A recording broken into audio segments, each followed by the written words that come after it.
this morning. I had a situation happen a couple days ago that really bothered me. I ended a life, and it wasn't an accident. That's what was such a hard thing to deal with for me. Yeah, it was a mouse. A friend had put out those sticky traps for them where they step on them and they can't move. Well, obviously that doesn't kill them, but they need to be dealt with one way or another. And I got that task of taking this little mouse that was still alive, couldn't move, shaking, terror in its eyes, looking at me. And it was actually stuck to 2 little traps, and it had been there for some time. It had been pooping for a while, and you know, I was stuck. No pun intended, but I was stuck. There was no way I could get that little mouse off there to release him or anything like that, and can't just throw him away because he's still alive and all this stuff. So anyway, the task fell on me to go take him down and crush him. And that was, it was tough because, I mean, when you do something that's duty, you know, it's your duty. It's like I got to make I got to deal with this guy, you know. I've got an agricultural station here, so I'm going to pause the video, or yeah. So anyway, as I'm carrying this little creature, I'm feeling somewhat godlike, and also very glad that God doesn't treat me this way. But I realized that killing this thing was, and it really bothered me to say it, or to think it, but killing that thing was the most humane thing I could do. And it pissed me off because there should have been something more humane. I mean, that little mouse could have been released 100 feet away, and if he came back and, you know, got trapped or something like that, fine, he could be released again. But I felt godlike because this little thing with terror in its eyes, that's all I could see, and struggling to try and get free, was looking at me as a threat, and yet it was helpless. It was helpless. It was nothing it could do. And guess what? I was trapped too. I was helpless. I had to deal with this guy. I couldn't leave him out there for the coyotes to get. I couldn't leave him out there to just, you know, die of thirst or trauma or whatever. I had to kill him. So I had to go out and I set him down and looked for a big rock. And I tried to think about my best aim, because I only wanted this to happen once. I only wanted to do it once. And so I came over without thinking. I didn't talk to the guy or anything. I mean, after all, it's just a mouse, but I'm telling you how I felt, not about how the mouse felt. So I took the rock, I crushed him. He didn't move, but I didn't crush his head. So I said, oh, what if this guy is sitting there anyway? So I had to crush him again. And then I crushed him, and enough evidence of non-functionality appeared to let me know that I'd done my job. I dug the hole, I put him in, I buried him, and I realized that I don't like having that responsibility put on me to kill a creature that's still alive and still viable, that's just stuck on something. It's different if you got a regular mouse trap out there and you hear the snap and it kills the thing. That's different. That's not a tragedy to me.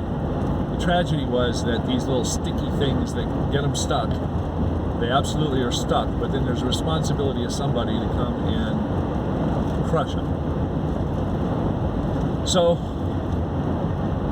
again, I felt godlike, but there was nothing I could do, so I felt like it unempowered God when it came to this guy's little life.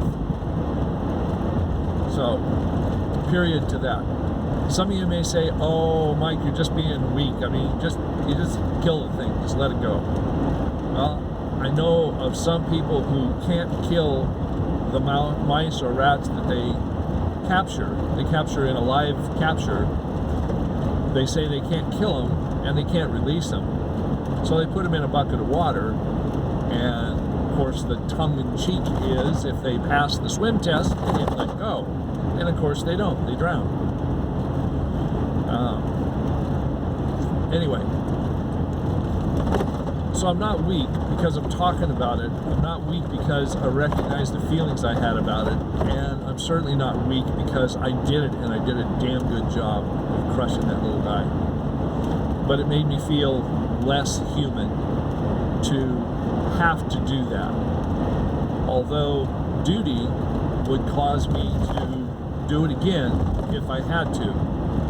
But knowing how I feel about it only comes after you've done it the first time. Now, I've shot and killed animals before and never had this kind of a sense about it, because this little guy, there was no benefit. There was no benefit at all in killing him. Not to me, not to the person who had trapped him. There is questionable benefit also about killing other animals, but I'm not going there because I have a different feeling about that. If something's a threat, sometimes that's the only thing you can do to stop it. But this little guy and how I felt, I've appreciated the fact that it hasn't shown weakness in me to feel these things or think these things, and to know that I did a good job of killing it, and that I would do it again, but I wouldn't want to do it again in a heartbeat, and it would, it causes me to want to look for other solutions for dealing with the rodent issues about getting in my vehicles, or especially getting in someone else's vehicles. And I can always refuse to take care of the mouse that someone traps with one of these sticky pads, just leave it up to them, and they'll just find somebody else to take care of it. And they don't care, as long as the mouse is gone, they don't care about the trauma that goes into the person or me, taking care of it and killing it. So anyway, this is long-winded, but I've pretty much gotten it out. Hey, you can sum it up with, hey, I killed a mouse and it didn't feel as good as it should have, or something. But feelings are deeper than that, and thoughts are deeper than that, and recognizing things I don't want to do again. If an animal is caught in something like barbed wire or something like that and just can't get out, I would smoke it. I would take care of it, believing that was the humane thing to do. And yet it's tough for me again to think that there isn't a more humane thing that could be done than killing something. But sometimes I guess it is. It's the most merciful. That little mouse would have had, I'm guessing, maybe he was having the time of his life. I don't know. Maybe his running around and chewing on stuff and things like that was just a habit that he didn't have a 12-step program to go to try and get out of. Maybe that was it, and actually getting stuck in there was the happiest he'd ever been. And I took that away from him. See, I'm not living in a mouse's head.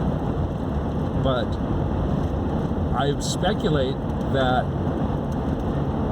what that mouse would have gone through, it wouldn't have understood, but it wouldn't have been the most pleasant time of its life, leading up to a slow and probably painful and delusional death, had it not been quick with me and the rock. So, you never know, but I don't know.